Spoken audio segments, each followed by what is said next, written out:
when I saw the mechanical arms that Carlo had designed, they were really great, but they still, this is technology back in the early 80s, so the technology then, they were very jerky when they worked. They could move, fingers would move, but almost too thoughtfully. And the arms always had what I call wagga wagga. An arm would stop and go wagga wagga wagga, or like wagga wagga. And the arms were just becoming a little bit ungainly, like that. And it was, and I felt, my God, E.T.'s got to have almost balletic arms, almost like the hands of a mime. So I just put it out there, can we hire a mime?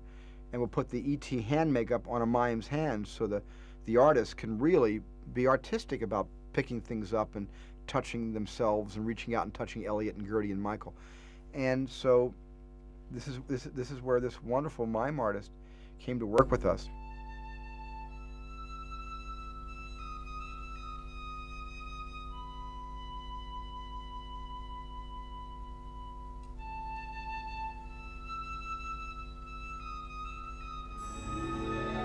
All sorts of things evolved through the process of filming, one of which were the hands, which was Caprice Roth.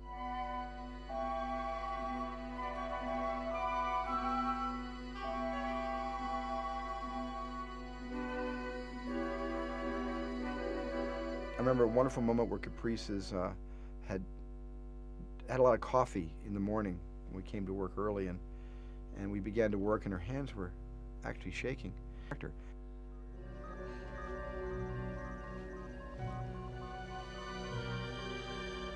And that same scene was a wonderful moment where E.T. is trying to express him or herself, and E.T. was eating some watermelon, and there was a little bit of watermelon that was on the lip.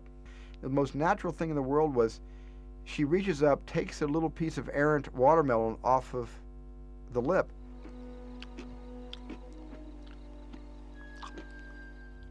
I mean, who would have thought of that except somebody who was very in touch with human behavior? And she really had a great understanding of just the way the human body moves and what we do with our hands and our face and our bodies. And it's a tiny moment that people don't ever recognize in the movie, but I'm really proud of what she brought to that scene, just by taking a little piece of food off the lip.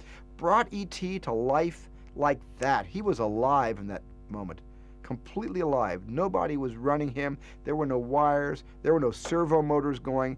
That was really someone from somewhere else.